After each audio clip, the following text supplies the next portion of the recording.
Mikum Lur, kembali lagi bersama saya, pemuda yang belum pernah menonton bioskop namun sering nonton BF. Tangan kanan pegang HP, tangan kiri pegang titit. Kali ini saya akan merangkum film yang berkisah tentang seorang ibu dengan dua kepribadian yang berbeda.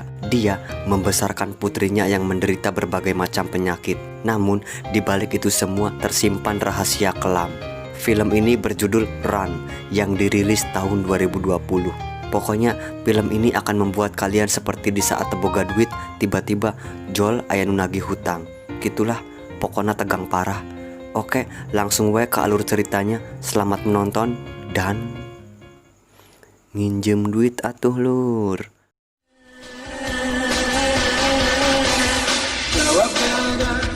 Di ujung langit kita kesana dengan seorang anak yang pangkas dan juga pemberani.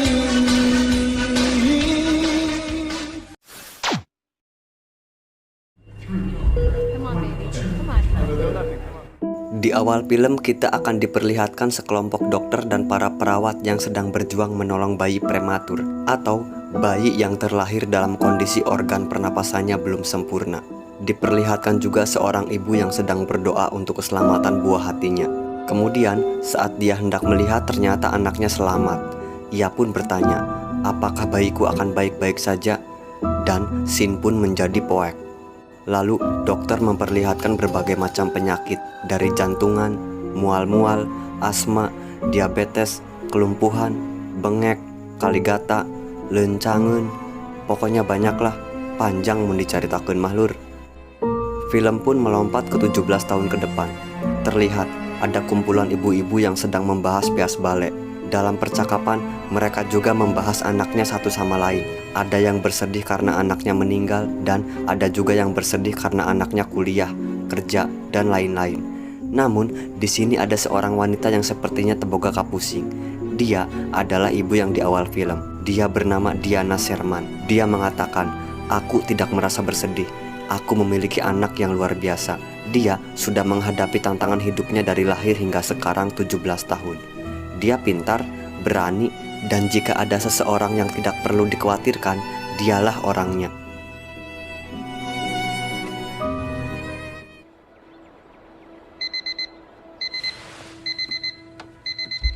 Lalu scene pun pindah ke sebuah rumah. Terlihat ada seorang gadis berumur 17 tahun. Dia adalah Chloe Sherman, anak dari Diana Sherman. Dia mengalami kelumpuhan, muntah-muntah di pagi hari, garatel, dan lain-lain. Pokoknya setiap hari dia disuntik dan sudah terbiasa bercengkraman dengan obat-obatan. Dia selalu mengecek kadar gulanya, dan ibunya pun sering melakukan terapi untuk mengatur pernapasannya. Bayangkan, dia melakukan ini sudah 17 tahun lamanya. Chloe anak yang cerdas. Dia juga bercita-cita ingin kuliah di universitas negeri ternama. Namun, setiap ada tukang pos datang, yang menerima selalu ibunya.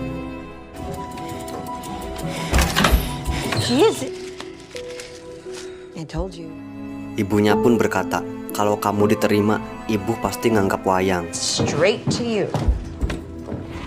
Singkat cerita, malam pun tiba.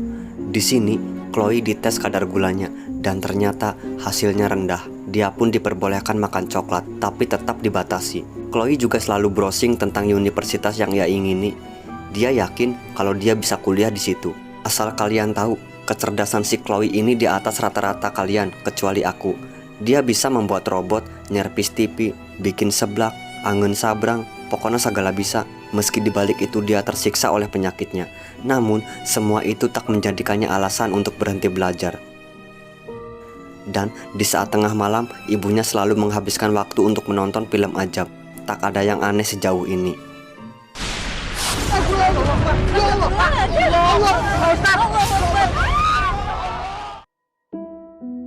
Esok harinya, saat Chloe sedang belajar sambil ngedengerin lagu LP Sukaishi, tiba-tiba sang ibu pun datang dari pasar. Karena ada yang menelepon, si ibu pun pergi keluar. Mungkin karena sinyalnya elap-elop. Dan di saat itu juga Chloe langsung mengkorek-korek belanjaan si ibu. Lalu dia mengambil sakupul coklat. Di sini dia tak sengaja melihat sebuah obat yang bertuliskan nama ibunya, yaitu Diana Sherman. Dia bertanya-tanya, apakah ibu juga sakit? Kemudian dia pun pergi.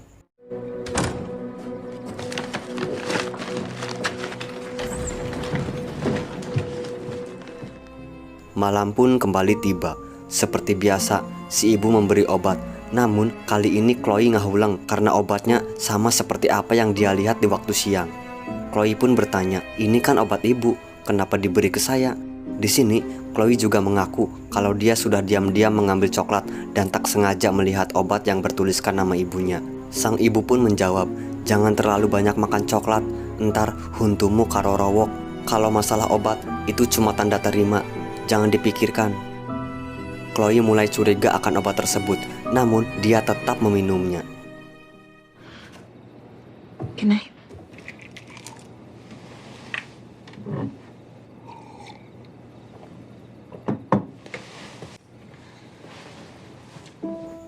Esok harinya dia kembali meminum obat.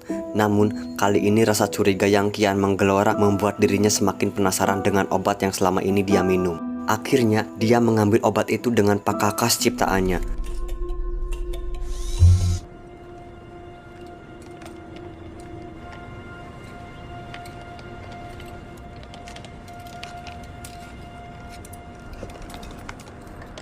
Setelah berhasil, tiba-tiba terdengar ada suara mobil dari luar. Dan ternyata itu mobil tukang pos. Lagi dan lagi yang menerimanya si ibu. Dan dia berkata, coba lagi sayang, teruslah belajar. Kemudian Chloe kembali melihat obat yang sudah ia ambil. Obat tersebut bernama Trigoxin. Namun kali ini wadah obat tersebut bertuliskan namanya sendiri, yaitu Chloe Sherman. Chloe pun berpikir, mungkin waktu itu aku salah membaca. Tapi setelah diperongan dan diulang-ilang lebih dalam lagi, ternyata di balik nama Chloe Sherman terdapat nama Diana Sherman. Di sini kecurigaan Chloe kembali semakin menjadi-jadi. Apa yang sebenarnya terjadi?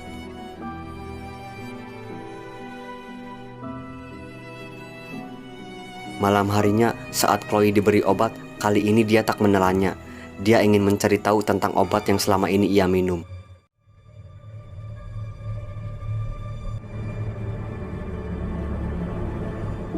Dan di saat ibunya tertidur, dia pun berinisiatif menuju komputer ibunya untuk searching obat tersebut.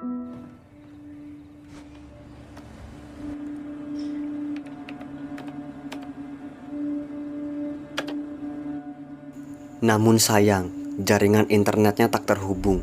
Dan di saat itu juga tiba-tiba ada sosok yang menyeramkan dari sudut ruangan yang gelap. Jujur, di scene ini saya juga rewas banget pas nonton nih film. Biar kalian gak rewas, makanya saya kasih tahu dulu. Karena rewas itu gak enak, contohnya kayak gini. Esoknya sang ibu menelepon layanan. Dia komplain karena jaringan internetnya rusak. Di sini, Chloe juga berkata setengah jujur kepada ibunya kalau semalam dia sudah diam-diam memakai komputer ibunya, tapi tak ada jaringan. Dia pun mengaku untuk belajar, bukan untuk searching obat. Jadi, si Chloe ini selama 17 tahun tak pernah memiliki ponsel. Tong boroning main tiktokan, cek pulsa oge dia tak bisa. Komputer yang ada di kamarnya pun sangat dibatasi jaringannya. Ini semua karena sudah diatur oleh sang ibu. Kemudian sore harinya saat si ibu sedang menyiram pepelakan, di sini Chloe mencoba mengacak nomor untuk menelepon seseorang. Dan saat terhubung, Chloe berkata, ini darurat, tolong aku. I'm an orphan. Google and look up the word Trigoxin. Chloe juga meminta agar orang tersebut segera searching obat Trigoxin lewat Google. Tak lama orang tersebut menjelaskan, Trigoxin adalah obat untuk jantung, diabetes, asma, dan lain sebagainya. Obat ini berbentuk pil dan berwarna merah. Seketika si Chloe pun langsung terkejut dan menutup teleponnya. What the hell are you? Jadi selama ini yang dia minum adalah obat yang bertuliskan Trigoxin, namun pilnya berwarna hijau, bukan warna merah. Di sini kecurigaan Chloe semakin memuncak, dan setiap Chloe diberi obat dia tak pernah menelannya.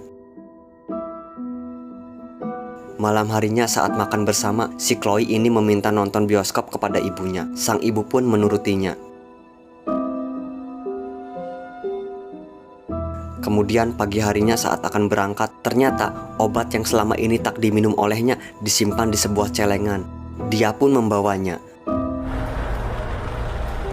Kemudian saat asik menonton film di sebuah bioskop, dia meminta izin untuk pergi ke toilet. Namun ternyata dia keluar dan langsung pergi ke sebuah apotik.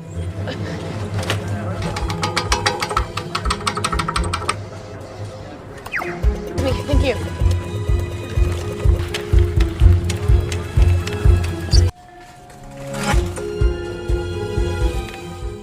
Di sini dia menanyakan obat apa yang selama ini ia minum, dan ternyata si dokter berkata, "Ini adalah obat untuk anjing."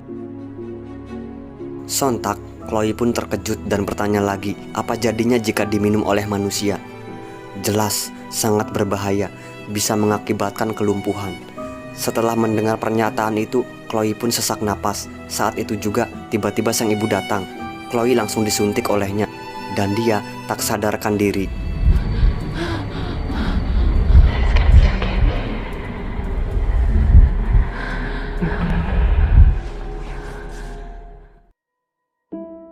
Sesampainya di rumah, Chloe pun sadar dan ternyata dia dikurung dalam kamarnya. Mom? Namun, Chloe yang pintar, dia berhasil membuka kuncinya oleh alat yang dia punya. Tapi dia tetap tak bisa keluar.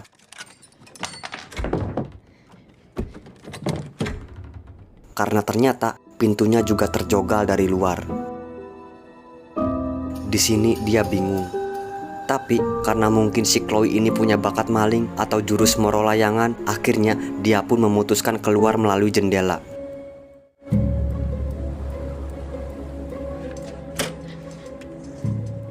Namun sebelum itu, karena kadar gulanya dirasa rendah, dia pun akhirnya makan dulu sama hintip tahu agar tenaganya kembali stabil. Kemudian dia menyiapkan peralatan dari solder, gunting kuku, catut, karembong, dan tak lupa juga dia menampung air di mulutnya. Untuk apa? Lihat aja, ntar kalian juga nyaho. Ulah sok ngaya omong lah, tak cungkil matamu. Sumpah tak cungkil matamu. Matamu picek. Oke, lanjut. Di sini, Chloe merangkak dan asrok-asrokan dengan susah payah menuju kamar ibunya lewat genteng.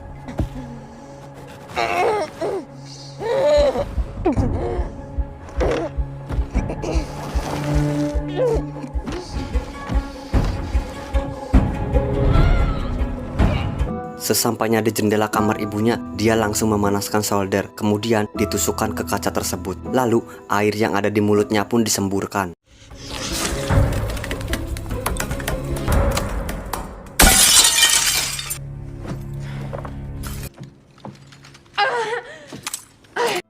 Setelah kaca pecah, dia langsung menggunakan selimut untuk masuk. Tujuannya agar pecahan kaca tersebut tidak melukai badannya. Chloe pun berhasil masuk, namun tiba-tiba dia merasakan bengek, dan parahnya dia lupa tak membawa alat hisap. Dia pun kembali bersusah payah menuju kamarnya dengan keadaan napas yang terisak-isak.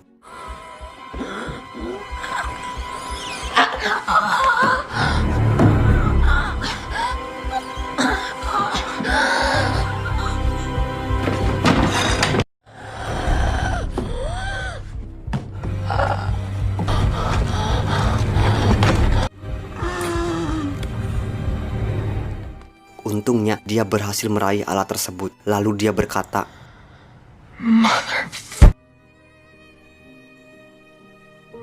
Setelah itu, Chloe pun berencana untuk kabur. Namun saat akan turun, ternyata mesin liftnya sudah dirusak oleh ibunya. Pokoknya si Chloe ini tak diberi ruang sedikit pun untuk kabur. Namun Chloe tetaplah Chloe. Dia memutuskan untuk menjatuhkan kursi rodanya. Lalu dia nekat dan akan merangkak melalui tangga tersebut. Namun sayang, tiba-tiba Chloe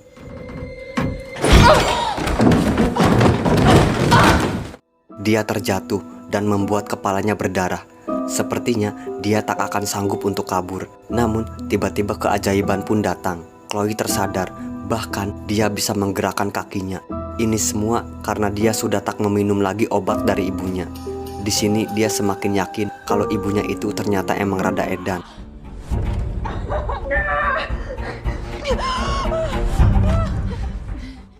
dan dia pun berhasil kabur.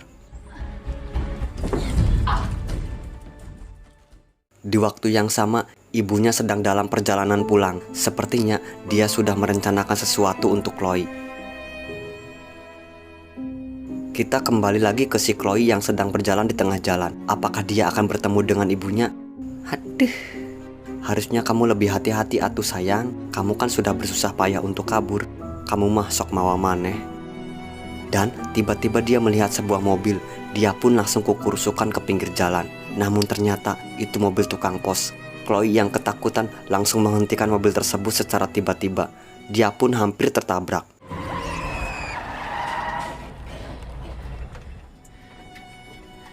Di sini si Amang supir keluar dan berkata, "Aya naon neng?" Chloe menjawab, "Help me mang, my mother bade maehan aku."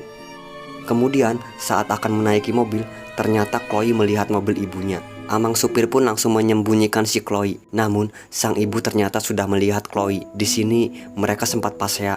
Bahkan si ibu mengancam kalau si Amang supir sudah menculik anaknya.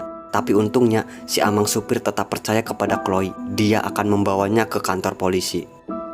Namun sayang, saat akan berangkat tiba-tiba sang ibu membius si amang-amang tersebut di hadapan Chloe.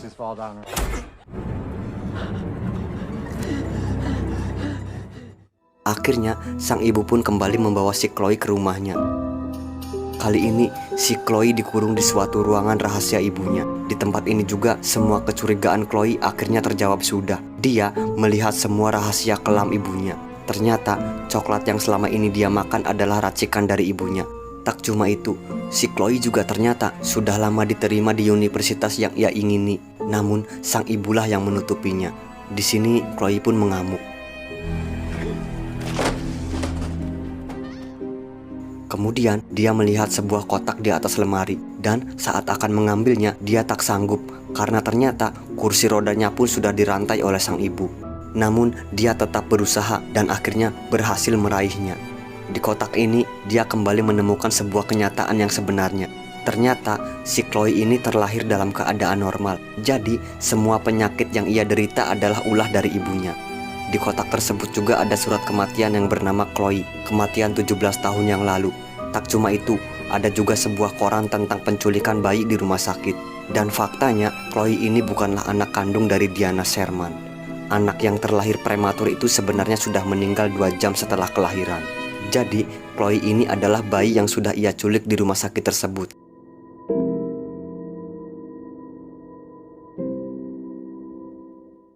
Dan Chloe pun langsung menangis dengan semua fakta ini. Tak lama sang ibu pun datang. Chloe yang ketakutan ia berkata, "Kau bukan ibuku dan kau juga sudah membuatku cacat seperti ini." Si ibu yang rada edan itu menjawab, "Aku melakukan ini semua karena takut kehilanganmu. Aku sayang kamu, kita lupakan semua ini. Dan aku janji tak akan melakukannya lagi. Kita mulai dari awal." Namun Chloe tak percaya. Dan seketika sang ibu pun marah. Dia langsung meracik obat dan akan menyuntikannya kepada Chloe. Di sini Chloe memohon agar sang ibu tidak melakukan itu. What are you doing? Dan saat si ibu akan menyuntiknya, Chloe pun berusaha kabur.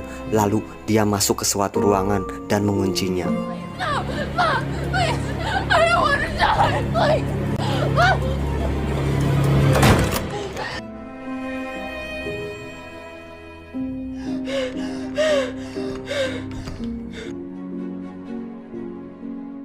Chloe yang benar-benar merasa tersiksa dengan semua ini, akhirnya dia memutuskan untuk meminum racun yang berada di situ.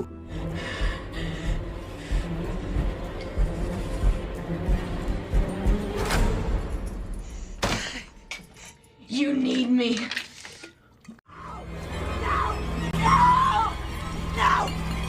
Dia pun akhirnya overdosis. Dan anehnya, sang ibu menangis lalu membawanya ke rumah sakit. Jadi, intinya sang ibu itu masih ingin bersama Chloe dan akan terus menyiksanya. Entahlah, psikopat mah emang musingkeun. Kita ke rumah sakit dan ternyata si Chloe ini masih selamat, namun dia belum bisa bergerak. Dan saat itu juga dia melihat ibunya. Sang ibu pun menatap dengan penuh kecurigaan. Sepertinya si ibu akan melakukan sesuatu dan Chloe pun berusaha berkata dengan isyarat. Untungnya sang suster paham. Dia langsung memberi sebuah kertas dan alat tulis. Chloe pun menulis dengan sekuat tenaga, dan tiba-tiba alarm darurat pun berbunyi. Ini pasti perbuatan dari sang ibu. Tak lama saat Chloe sendirian, ternyata sang ibu datang. Dia melepas semua peralatan dan juga menyuntik si Chloe. Lalu dia membawanya kabur. Di sini Chloe tak bisa berbuat apa-apa. Jangankan berteriak, untuk haharewosan pun dia tak sanggup. Di saat itu juga, untungnya sang suster kembali dan melihat sebuah catatan yang bertuliskan Mom. Suster pun menelepon keamanan. Lalu pihak keamanan langsung bergegas untuk mencarinya. Kemudian si ibu yang mengetahui pihak keamanan mengejarnya, dia pun mengeluarkan sebuah pistol. Dan di saat berada di eskalator, si ibu berkata, "Aku membutuhkanmu dan kamu juga membutuhkan aku." Di sini Chloe berusaha sekuat tenaga. Dia pun akhirnya berhasil menahan kursi roda oleh kakinya. Lalu dia berkata, "Aku tak membutuhkanmu." Tak lama si ibu pun terkepung. Di sini dia mencoba melawan dan akhirnya pihak keamanan terpaksa menembaknya. Dia pun terjatuh. Namun anehnya dia masih selamat. We are going home!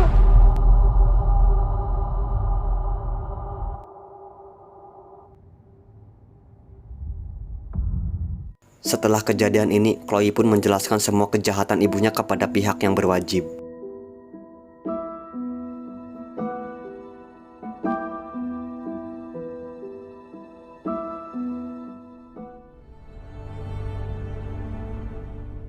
Singkat cerita, 7 tahun kemudian, Chloe sudah berumur 24 tahun. Kali ini, dia terlihat jauh lebih bahagia. Bahkan, dia sudah sanggup untuk berjalan. Tak cuma itu, dia juga sudah kembali bersama orang tua kandungnya.